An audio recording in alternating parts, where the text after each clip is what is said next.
My dear friends, welcome to my YouTube channel Assam Tutorial Center. At first, I want to thanks all of you. Today, I am going to discuss about an important topic.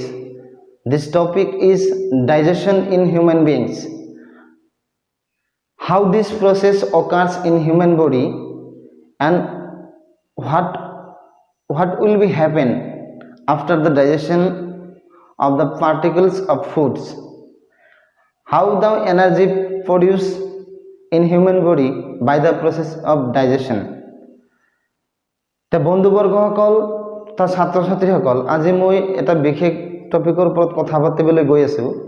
এই টপিকটো হ'ল মানৱ দেহৰ ভিতৰত হজম প্ৰক্ৰিয়াটো কিদৰে সংঘটিত হয়, মানুহে কেনেকৈ খাদ্যবস্তু খায়, যেনেকুৱা খাদ্যবস্তু খায় আমাৰ সেই খাদ্যবস্তুটো কি হয় সেইদৰে আমাৰ নিৰ্গত নহয়। গতিকে আমি ক'ব পাৰোঁ যে খাদ্যবস্তুটো নিশ্চয় আমাৰ বডিৰ ভিতৰত কিবা নহয় কিবা এটা সংঘটিত হয়, যাৰ ফলত আমাৰ সেই খাদ্যবস্তুটো একে আকাৰে আমাৰ নিৰ্গত নহয়।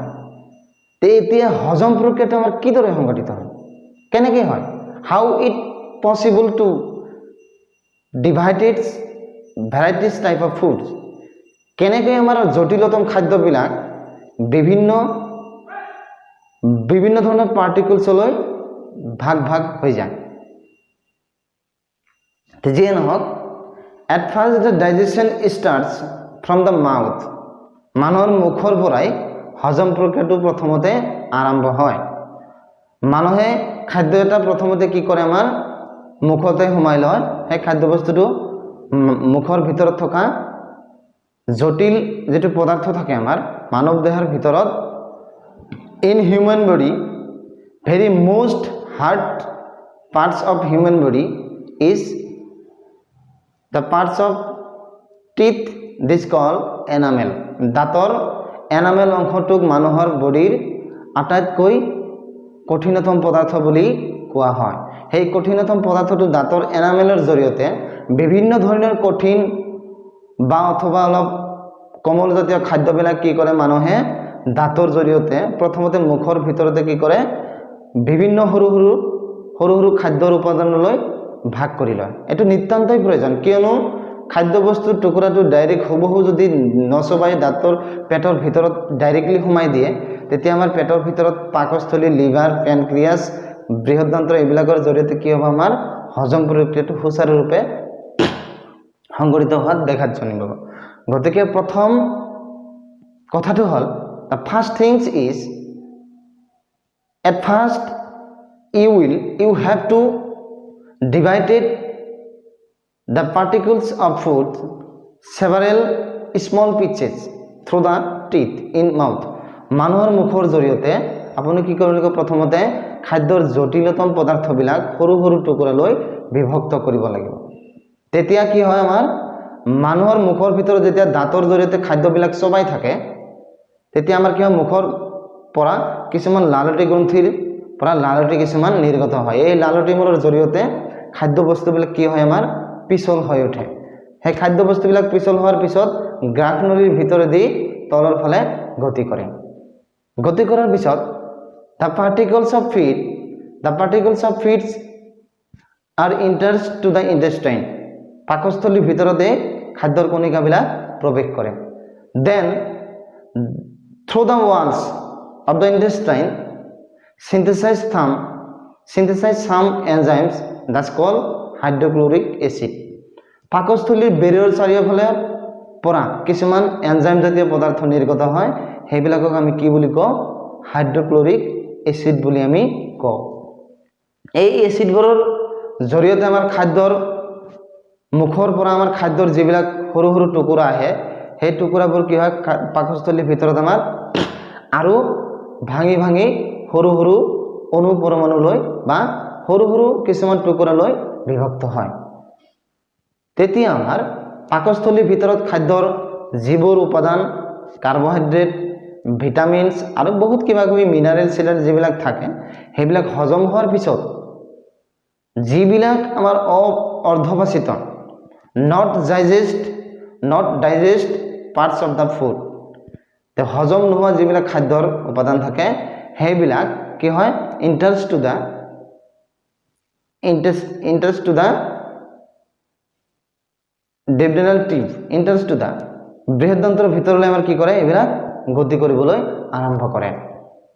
পাকস্থলীৰ ভিতৰত এক বিশেষ ধৰণৰ এটা পেশীৰ ক্ৰিয়াৰ ফলত স্ফিনিক্টাৰ পেশীৰ ক্ৰিয়াৰ ফলত সেই খাদ্যৰ অংশবিলাক পাকস্থলীৰ পিছৰ অংশলৈ গতি কৰিবলৈ আৰম্ভ কৰে। সেই পাকস্থলীত যিবিলাক অৰ্ধবাচিত খাদ্য থাকে সেইবিলাক এই নলীটোৰ জৰিয়তে আমাৰ যেতিয়া বৃহদান্ত্ৰত যাই পৰিব অৱস্থা হয় সেই সময়ত লিভাৰৰ পৰা কিছুমান পেনক্ৰিয়েটিক জুই চলায় আৰু পেনক্ৰিয়াছৰ পৰা কিছুমান জুই চলায়, লিভাৰৰ পৰাও কিছুমান যেটো গোল ব্লাডাৰ বুলি কয় সেই গোল ব্লাডাৰৰ পৰা কিছুমান জুই চলায়। সেই জুইবিলাকৰ জৰিয়তে খাদ্যৰ কিছুমান জটিলতম পদাৰ্থবিলাক হজম কৰি দিয়ে। হজম কৰি ডাইজেষ্ট কৰি এটো কি কৰে, it will be divided to atoms and molecules, অণু পৰমাণুলৈ বিভক্ত কৰে। ইয়াৰ পিছত অৰ্ধপাচিত আৰু যিখিনি খাদ্য থাকে সেই খাদ্যখিনি যাই আমাৰ ক'ত পৰে, বৃহদান্ত্ৰৰ ভিতৰত পৰি যায়। বৃহদান্ত্ৰত পৰাৰ পিছত খাদ্যৰ যিবিলাক কঠিনতম পদাৰ্থ থাকে চৰ্বি বা আৰু এনে কিছুমান পদাৰ্থ যিবিলাক থাকে সেই পদাৰ্থবিলাক খাদ্যৰ বৃহদান্ত্ৰৰ ভিতৰত হজম হয়। হজম হোৱাৰ পিছত যিবিলাক অণু পৰমাণুলৈ বিভক্ত হ'ব সেই অংশখিনিক আমাৰ বৃহদান্ত্ৰৰ ভিতৰৰ বেৰৰ চাৰিওফালে কিছুমান কি থাকে, ভিলাই থাকে। সেই ভিলাইবোৰৰ জৰিয়তে খাদ্যৰ অণু পৰমাণুবিলাক যে কোষৰ ব্যৱহাৰ উপযোগী হৈ পৰে সেই উপাদানবিলাক ভিলাইৰ জৰিয়তে কি কৰে, শোষণ কৰি লয়। থ্ৰু দ্য ভিলাই absorbs these molecules and atoms of the foods particles, যে খাদ্যৰ কণিকাবোৰৰ পৰা অণু পৰমাণুবিলাক ভিলাইবোৰৰ জৰিয়তে শোষণ কৰি আমাৰ বডিৰ ভিতৰলৈ তেজত ব্লাডত প্ৰৱেশ কৰে। আৰু যিখিনি অৰ্ধপাচিত খাদ্য থাকে, অৰ্ধপাচিত নহয়, যিখিনি বৰ্জিত পদাৰ্থ থাকে হজম হোৱাৰ পিছত অণু পৰমাণুলৈ বিভক্ত হোৱাৰ পিছত যিখিনি অপাচিত খাদ্য থাকে সেই খাদ্যখিনি কি হয় আমাৰ বডিৰ পৰা নিৰ্গত হয়।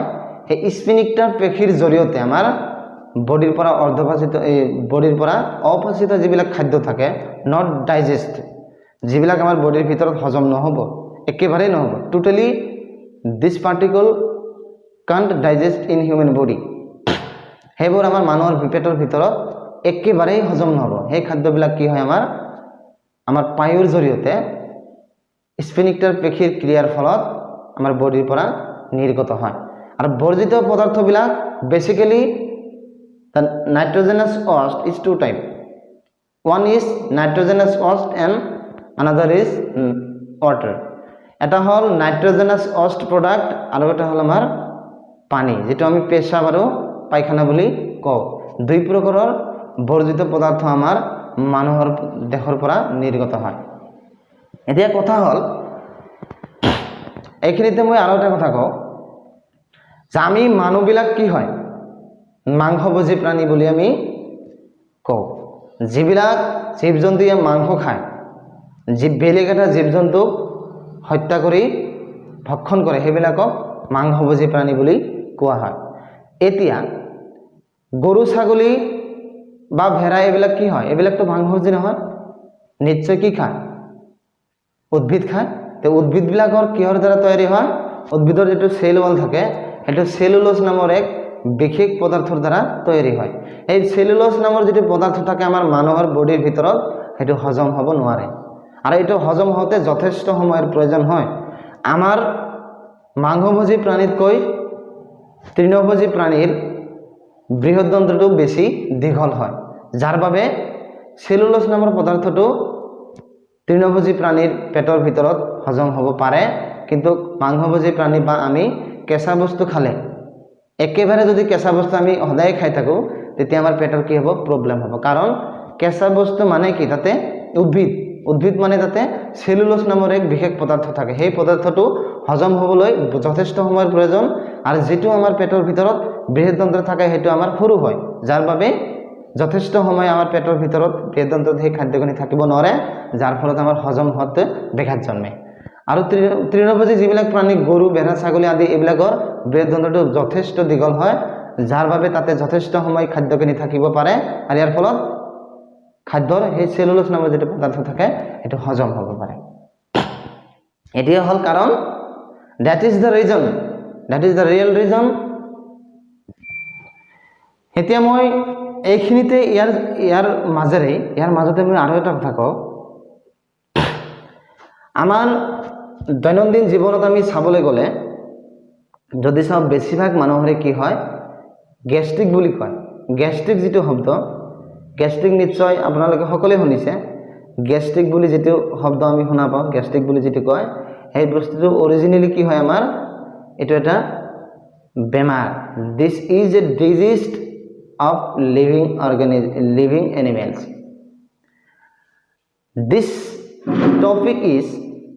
disease is caused by hydrochloric acid which synthesize the intestine যে এসিড আমাৰ কি কৰে মানুহৰ পেটৰ ভিতৰত থকা আমাৰ যেটো পাকস্থলী বুলি কয় সেই পাকস্থলীৰ পৰা নিৰ্গত হয় সেই এসিডে যেতিয়া তুমি বহুদিন বা দুই দিন একদিন একবেলা দুই বেলা যদি আপুনি খাদ্য নাখায় তেতিয়া কি হ'ব আমাৰ পেটৰ ভিতৰত খাদ্য যেতিয়া নাপাব পাকস্থলীৰ পৰা তো অনবৰতে আমাৰ এসিড বিলাক কি হয় বেৰৰ চাৰিওফালৰ পৰা এসিড বিলাক নিৰ্গত হৈ থাকে যেতিয়া আপুনি খাদ্য নাখাব তেতিয়া কি হ'ব খাদ্য নাপায় এসিড বিলাকে পেটৰ ভিতৰতে আপোনাৰ পাকস্থলীৰ চাৰিওফালতে ক্ৰিয়া কৰিবলৈ আৰম্ভ কৰিব তেতিয়া কি হ'ব আমাৰ পাকস্থলীৰ ভিতৰৰ বেৰৰ চাৰিওফালে ঘাঁ হ'বলৈ আৰম্ভ কৰিব ঘাঁ হোৱাৰ লগে লগে তাৰ পৰা কিছুমান বৰ্জিত পদাৰ্থ লব হেবোৰ আমাৰ ওপৰলৈ ওলাই আহিব বা এসিডৰ কিছুমান উগাৰ আহিব টেঙা টেঙা উগাৰ লাগিব